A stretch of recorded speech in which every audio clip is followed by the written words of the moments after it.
Annyeong Yorobun and welcome back to my channel. Maaf banget karena beberapa hari belakangan aku belum sempat upload video karena lumayan hektik, banyak agenda dan juga kegiatan, dan kayak gak kerasa udah Agustus aja ya. That's why ini saatnya aku bikin segmen baca bulanan alias July Wrap Up, dimana aku akan share buku-buku yang udah aku baca di bulan Juli kemarin beserta dengan review singkatnya. Nah, buat teman-teman yang penasaran buku apa aja yang aku baca di bulan kemarin, stay tune, tonton sampai habis. Oke, langsung aja yuk kita ke buku yang pertama.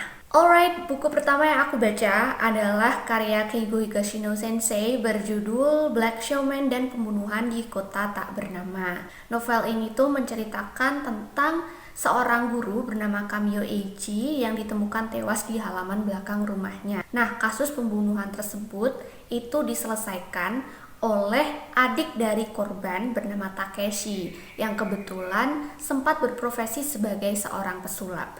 Nah, uniknya di sini itu kita tidak akan mengikuti proses penyelidikan yang dilakukan oleh detektif kepolisian, melainkan kita akan mengikuti bagaimana seorang mantan pesulap ini bisa menemukan siapa pembunuh kakaknya dan juga motif dari pelaku. Menurut aku novel ini cukup unik dan sangat seru untuk diikuti karena proses penyelidikannya itu berbeda dengan novel-novel detektif pada umumnya, yang mana proses penyelidikan di novel ini itu dihubungkan dengan trik-trik sulap karena memang di sini main karakternya adalah si Takeshi itu yang merupakan seorang mantan pesulap. Dan meskipun novel ini tuh alurnya tidak begitu cepat dan kayaknya ada sekitar 500-an halaman, tapi penulis ini benar-benar bisa mempertahankan alur ceritanya tetap seru dan pembaca ini nggak akan bosan ketika mengikuti alur ceritanya karena emang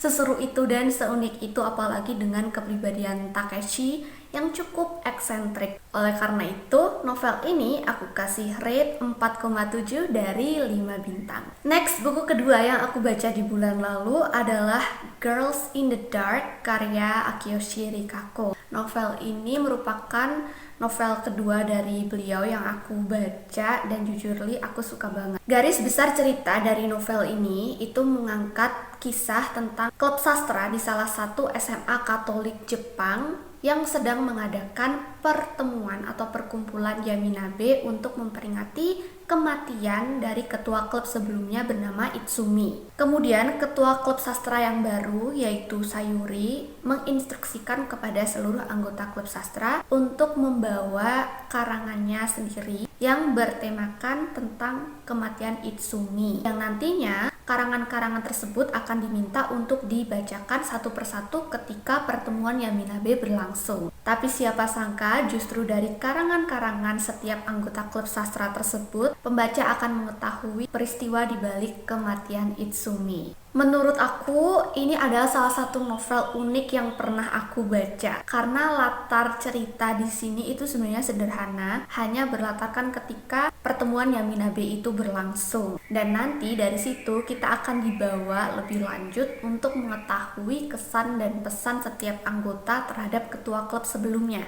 yaitu Itsumi, dan bagaimana prediksi atau asumsi dari setiap anggota tentang kematian ketua klubnya tersebut. Dan ketika baca novel ini, selain bahasanya ringan, rasanya tuh kayak kita bener-bener ikut di dalam pertemuan Yaminabe itu. Dan yang paling juara dari novel ini adalah plot twistnya. Gila, ini plot twist gokil banget. Kayak aduh, bener-beneran tidak tertebak sama sekali arahnya tuh bakal kayak gitu. That's why aku kasih rate novel ini 5 dari 5 bintang karena emang sebagus itu. Dan BTW juga pernah aku review di video sebelumnya yang ini, nanti linknya aku taruh di description box, jangan lupa untuk dicek ya. Next, buku ketiga aku baca karyanya Jessica Jung berjudul Shine. Nah, novel ini tuh dulu sempat kontroversial ya karena dinilai novel ini semacam menceritakan kehidupan pribadi si penulis, karena memang penulis dulunya merupakan idol K-pop. Dan isi cerita di novel ini pun tidak jauh-jauh dari dunia per K-popan, karena di novel ini menceritakan tentang seorang tokoh bernama Rachel Kim yang bercita-cita untuk menjadi seorang K-pop idol. Nah, dari sini kita akan mengikuti proses si Rachel Kim ini ketika menjadi trainee hingga perjuangan dia untuk bisa debut. Nah, aku akan sangat merekomendasikan novel ini untuk teman-teman pecinta K-pop, karena di sini selain kita akan mengikuti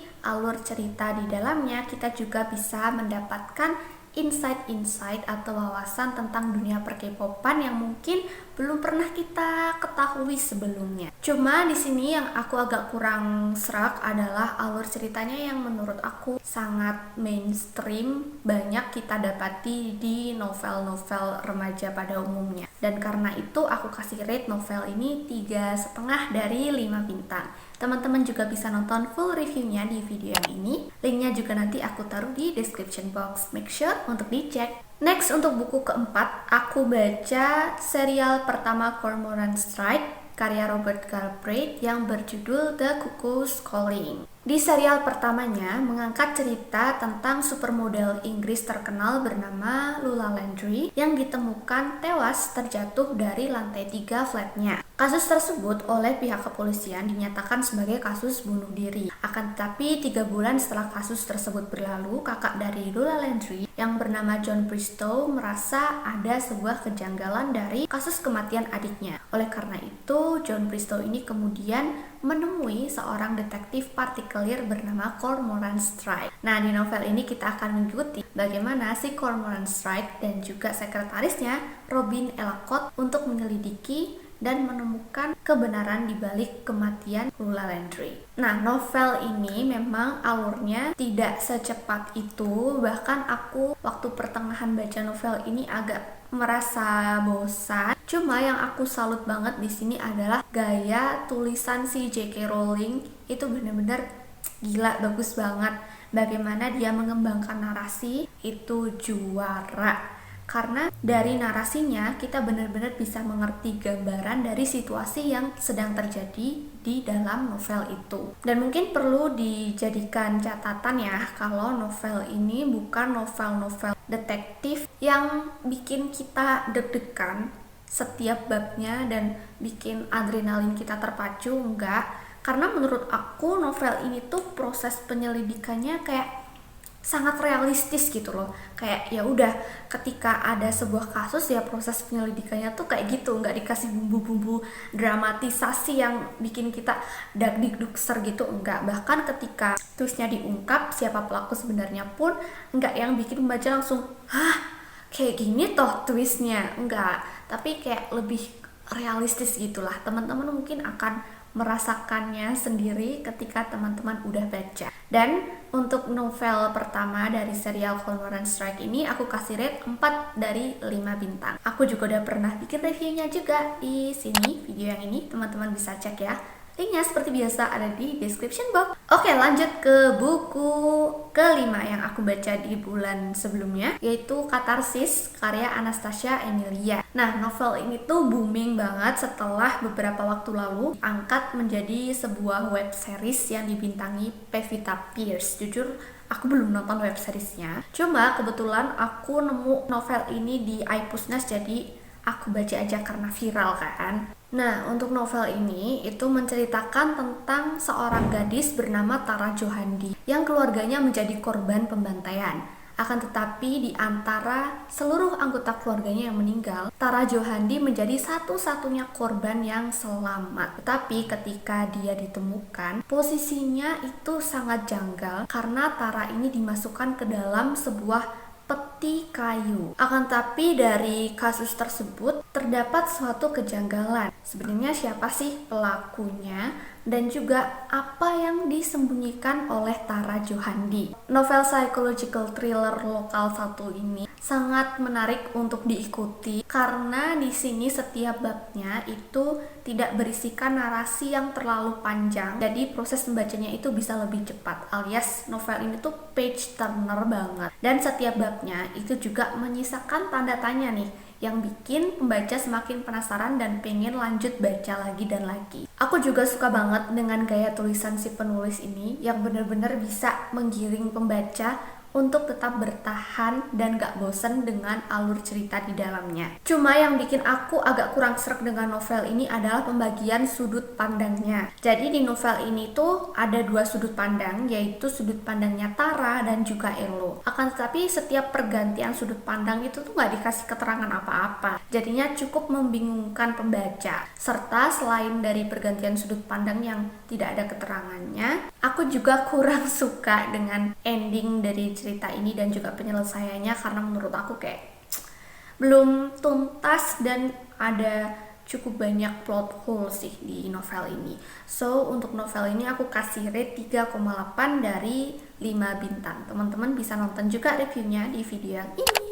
Next, untuk buku ke-6, aku baca novel karya The King of Horror novel, yaitu Stephen King, berjudul Pet Sematary. Aku tuh sebenarnya keracunan novel ini dari Kak Aya, dan aku cari di iPusnas ternyata ada, jadi langsung gas aja. Untuk novel Pet Sematary ini menceritakan tentang Louis Creed dan juga keluarganya yang pindah rumah di sebuah daerah yang bisa dibilang cukup terpencil ya, karena di situ rumahnya berbatasan dengan hutan. Nah, di hutan dekat rumahnya itu ternyata ada sebuah pet cemetery atau kuburan hewan-hewan peliharaan gitu. Dan ternyata di pet cemetery itu menyimpan misteri yang menurut aku bikin merinding banget. Nah, dari novel Pet Sematary ini kita akan mengikuti bagaimana keseharian dari keluarganya Louis, kejadian-kejadian aneh apa yang menyelimuti keluarga tersebut setelah pindah rumah, dan tragedi-tragedi yang terjadi. Apalagi dengan gaya tulisannya Stephen King yang benar-benar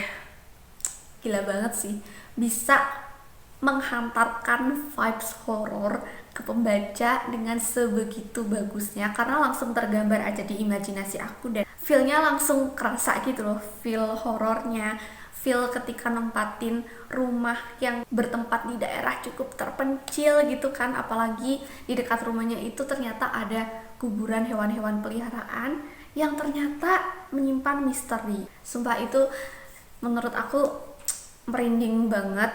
Dan mungkin kalau teman-teman yang takut baca novel horor, jangan baca novel ini sendirian karena vibes-nya benar-benar kena banget sih.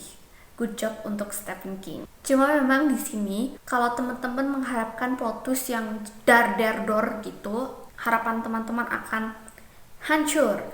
Karena di sini itu bukan tipe-tipe novel horor yang berplot twist nendang gitu, enggak. Di sini kita akan mengikuti secara perlahan alur cerita yang dibangun Stephen King. Bagaimana kengerian itu mulai muncul satu persatu. Nah, itu gokil banget hingga misterinya akhirnya terungkap. Nah, untuk rate dan juga review lebih lanjutnya, aku akan bikin video secara terpisah.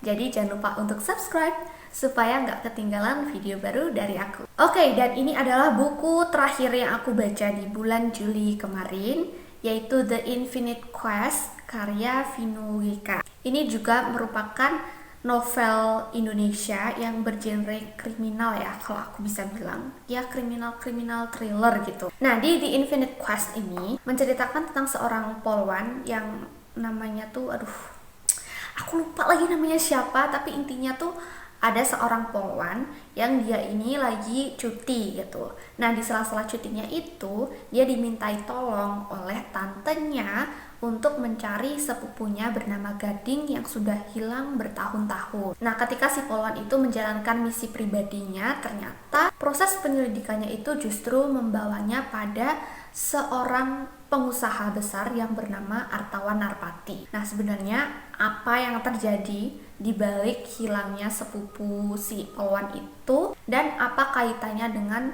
pengusaha sukses Artawan Narpati. Nah, kalau teman-teman suka dengan novel-novel yang alurnya cepet kayak cas gitu, mungkin ini cocok banget untuk teman-teman karena alur cerita di sini benar-benar ringkas, padat, dan jelas. Jadi teman-teman di sini nggak akan dibikin bosen dengan mengikuti penyelidikan yang banyak dan bertele-tele rumit gitu, karena di sini benar-benar udah deh to the point banget pokoknya. Terus novel ini juga cocok banget untuk kalian yang suka dengan novel-novel action, karena di dalam sini ada banyak adegan actionnya juga. Selain itu bahasa yang digunakan pun ringan, jadi ketika baca ini tuh rasanya cepet banget, tak kayak tahu-tahu kita udah habisin banyak halaman. Dan seperti novel Pet Sematary, novel The Infinite Quest ini akan aku bikinkan reviewnya secara terpisah supaya bisa lebih detail.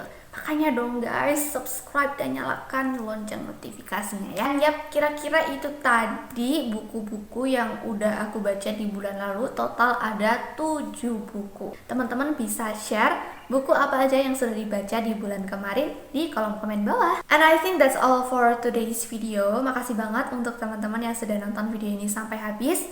Semoga video ini bermanfaat dan bisa menambah referensi bacaan teman-teman. Kalau teman-teman suka video seperti ini, jangan lupa juga untuk klik like-nya. Again, subscribe buat yang belum subscribe dan nyalain lonceng notifikasinya supaya nggak ketinggalan video-video baru dari aku. Kalau teman-teman punya juga request, bisa langsung komen. Dan sampai jumpa di video aku selanjutnya. Annyeong!